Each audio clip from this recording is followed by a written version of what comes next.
So what is Kundalini? Right now, I'm speaking. This is Kundalini. You are alert and listening. If you are alert and listening, that is Kundalini. A flower is blossoming, that is Kundalini. A dog is barking, that is also Kundalini.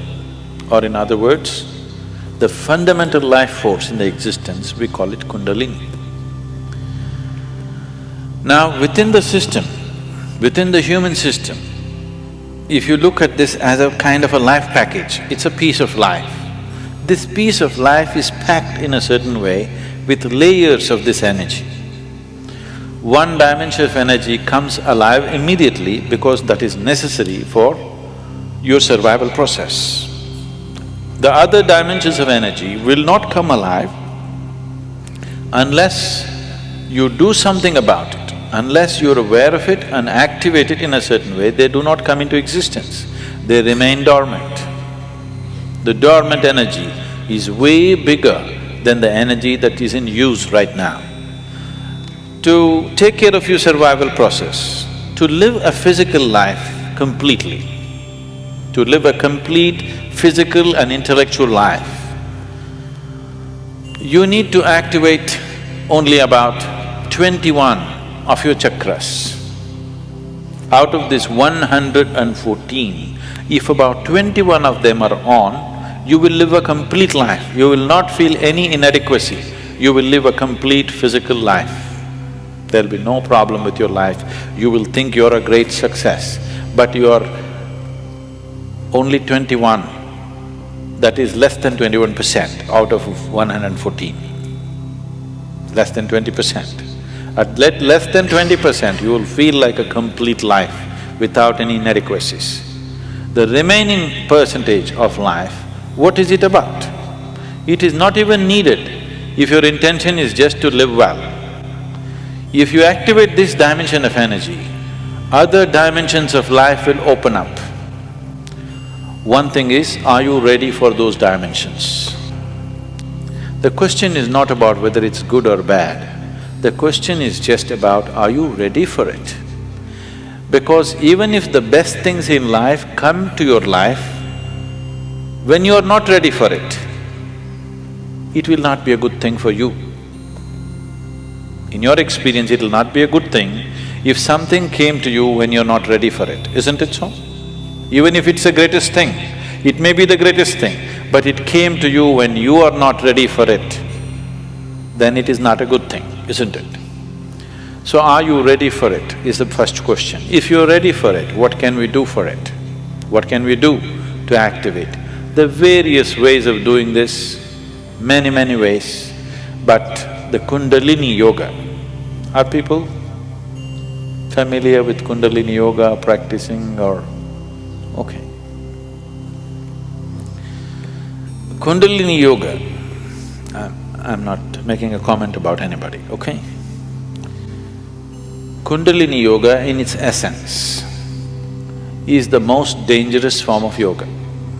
I'm saying dangerous because it's the most potent also. What is most potent is always the most dangerous, if improperly handled. There are various kinds of energy in the world right now. Even the electricity is being manufactured produced in so many different ways.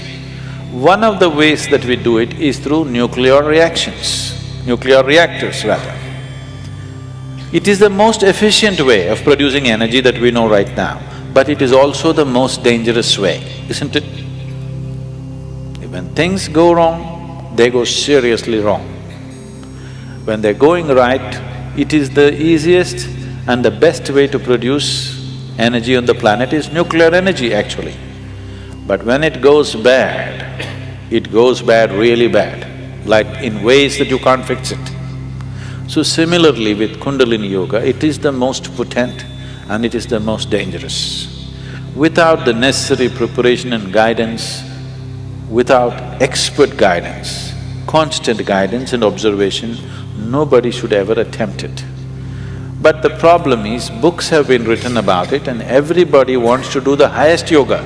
Nobody wants to start with A. everybody wants to start the alphabet with Z. This attitude itself is dangerous. What can be a life-transforming force can become a life-destructive force simply because without the necessary commitment and dedication and focus and understanding, it is being handled. Anyway, about rising the Kundalini. If the Kundalini rises, the dimensions of your life will change so rapidly that you must be willing to make the outside adjustments equally quick. Otherwise, things will fall apart in a big way. In the classical yogic traditions, there is a certain type of yoga we teach for people who live in family situations. There is a certain other type of yoga we teach for ascetics. In Isha we have both the forms. We have ascetic yoga and we have the general yoga. We will never teach you the ascetic form. That is the most potent way to do it. But it will demand a certain dimension of discipline and focus which your regular lives will not allow. If you do that kind of yoga, it will dismantle your outside life instantly. Now this yoga is not designed to dismantle your life, this yoga is designed to make your life happen better. When life happens better, when things happen better, you make more money, your business is going better, your profession is happening better, you are generally, unfortunately, your longing to seek the higher becomes slower. Yes? So in the real sense, it is not the good way to do it, but it's the only way it works in today's world. And it's the only way it works for majority of the people. For a small number of people, we can do it other ways. We can bypass all these things and just do very powerful ways of doing things, but it will dismantle all social structures around them, which is not good for everybody to do. So these are different dimensions. Kundalini yoga, if it has to be practiced, you must be in a certain kind of atmosphere. You cannot live in social situations and do Kundalini yoga. Otherwise, in the name of Kundalini yoga, you're doing something simplistic.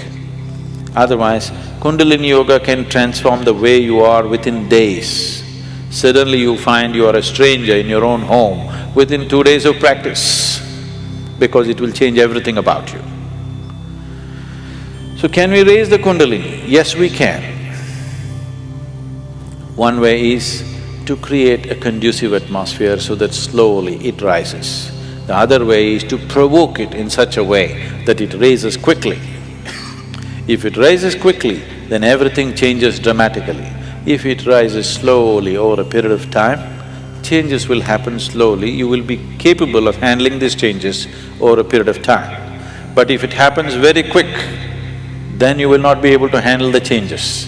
Things will look like things are falling apart. So there are different ways of doing this. How many ways? There are too many ways. I will not go into how many ways. There are so many ways of doing it. Essentially, there are 112 ways of doing it. There are 112 ways in which you can take this up. From the base to… for this you have to know the structure, otherwise it'll become very elaborate. Out of these 114 chakras, there are 7 which we recognize as 7 dimensions. Out of this, 6 are within the body, 1 just outside the physical body. So if you employ these 112 methods, you will handle the 6 chakras. The 7th one you cannot handle. There are 112 ways in which you can attain to a chakra which we refer to as Agna. But from Agna to Sahasrara, there is no way. There is no way to do it. You just have to jump into an abyss. If you have to jump into an abyss, you should be insane. Or you should have enormous trust in somebody. Somebody says jump, and you are jumping because you have such a deep trust in somebody that when he says jump, it has to be good for you. You simply jump into a bottomless pit. So, the journey from the Mooladhara to Agna, there are 112 ways to get there. But from there to there is no way. it is just one jump that can happen in trust, in devotion or in madness. Choice is yours.